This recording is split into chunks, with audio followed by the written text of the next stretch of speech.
अस्सलाम वालेकुम प्यारे बच्चों, कैसे आप सब। उम्मीद है आप सब खैरियत से होगे और डेली बेस पे आपको जो कुछ पढ़ाया जाता है उसे आप याद किया करें। इसके अलावा आप लोग टेस्ट देते हैं, आप उसका टेस्ट हल करके हमें सेंड करते हैं, तो उस टेस्ट को आपने ज़ुबानी याद करके फिर उसका हल करना है, ठीक है। और अच्छी बात है आप पार्टिसिपेट कर रहे हैं क्योंकि ये आपके एग्ज़ाम की तैयारी हो रही है। इस चीज़ को आपने अपने एग्ज़ाम की तैयारी समझ के ही रिवाइज़ करना है, सारी रिवीजन करनी है बुक का कोई भी पार्ट नहीं छोड़ना, हर चीज़ को बहुत अच्छे तरीके से याद करना है, ठीक है। चलिए आज से देखते हैं कि आज हमने क्या पढ़ना है, क्या रिवाइज़ करना है। आज हमने सबक नंबर 10 टहनी की उदास थी, ठीक है, वहाँ से रिवीजन स्टार्ट करनी है। पढ़ने से पहले आए मज़ीद जाने ख़ास अल्फाज चैप्टर सारे की रीडिंग आपने करनी है बहुत अच्छे से, कोई भी चीज़ रीडिंग में से नहीं छोड़नी क्योंकि हमारे सारे सवालात के जवाब रीडिंग में मौजूद होते हैं। उसके बाद अहम अल्फाज हैं, मेरे करने के काम कालम अलफ़ को कालम बे से मिलाना है। फिर है सबक के मुताबिक उस जवाब की निशानदही रंग भरकर करें। नेक्स्ट आ जाता है सवाल नंबर 4, दिए हुए सवालों के जवाब लिखें। मौसम सरमा में लोग कैसे कपड़े पहनते हैं। नन्ही मुन्नी टहनी ने पत्ते से क्या पूछा, उसने क्या जवाब दिया। नेक्स्ट मौसम बहार माहौल में क्या तब्दीली लाता है। अगर हमेशा मौसम एक जैसा रहे तो क्या हो। अगर आप हवा की जगह होते तो नन्ही टहनी को क्या समझाते और क्यों।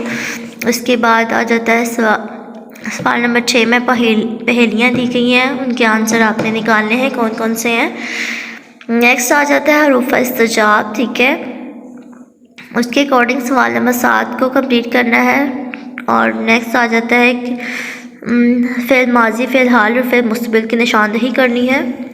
इसके बाद मून में से छुपकर मौसम आँख मचोली खेल रहे हैं, मौसमों के नाम तलाश करके इनके गिर्द दायरा लगाएं और दी हुई जगह में लिखें, ठीक है। उसके बाद ये है पैराग्राफ को पढ़ना है और इसमें लास्ट पे सवालात के जवाब देने हैं। नेक्स्ट आ जाता है कि दी हुई तस्वीरें गौर से देखें, पहचानें कि ये किस मौसम की हैं। बाद से अपने पसंदीदा मौसम के बारे में 10 जुमले लिखें। बच्चों अब 10 जुमले मैंने आपको लिखवाए हैं, अपने पसंदीदा मौसम के बारे में आपने वही याद करने हैं। फिर आपने फ़र्ज़ करना है कि आप एक आम का दरख्त हैं। अपने तख़य्युल को इस्तेमाल में लाते हुए दिए हुए इशारों की मदद से अपने बारे में चंद जुमले लिखें और बताएं कि आप लोगों से क्या कहना चाहते हैं। तो ये जो इशारे दिए गए इन्हीं के अकॉर्डिंग मैंने आपको इसका पैराग्राफ लिखवा दिया, आपने वो याद करना है।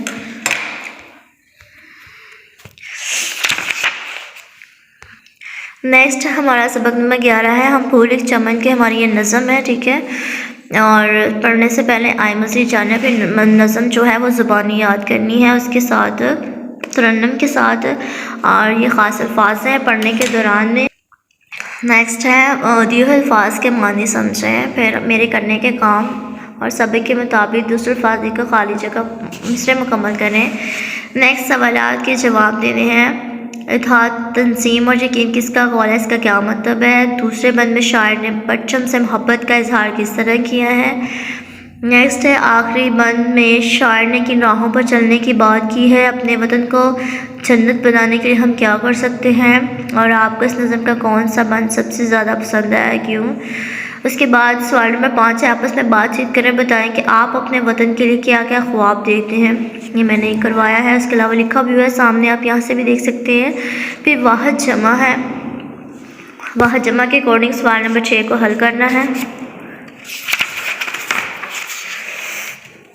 ये देखिए क्या हुआ है, सामने वाहद लिखे हुए हैं, इनके आंसर ब्लैक में लिखने हैं जमा बनाकर। उसके बाद सवाल नंबर 7 आ जाता है कि पैराग्राफ पढ़े, मुज़क्कर के मोनस और मोनस के मुज़क्कर लिखकर जुमले मुकम्मल कीजिए।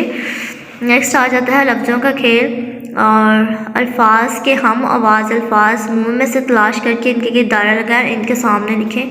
इनके हम आवाज़ अल्फाज जहाँ मौजूद है यहीं से करना है। उसके बाद आ जाता है इसको पढ़ने वाला काम है। फिर हमारा दरख्वास्त लिखने का काम आ जाता है कि दरख्वास्त किस तरीके से लिखते हैं। तो दरख्वास्त लिखने की जो प्रैक्टिस है वो आपको हूबहू बहुत अच्छे तरीके से करवाई गई है। जिस तरीके से करवाई है आपने सेम वैसे ही दरख्वास्त लिखनी है, कोई कमी बेशी नहीं होनी चाहिए।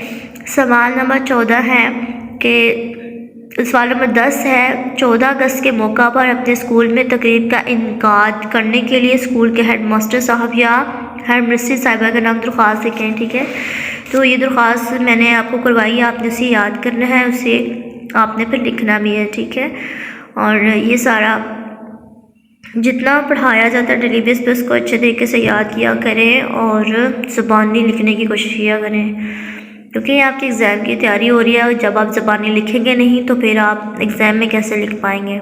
अपना दुआ ख्याल रखना है, ख़ास पढ़ना भी है, मौसम से ख़ुद को बचा के भी रखना है। ठीक है, अपना ख्याल रखिएगा। फ़ी अमानिल्लाह।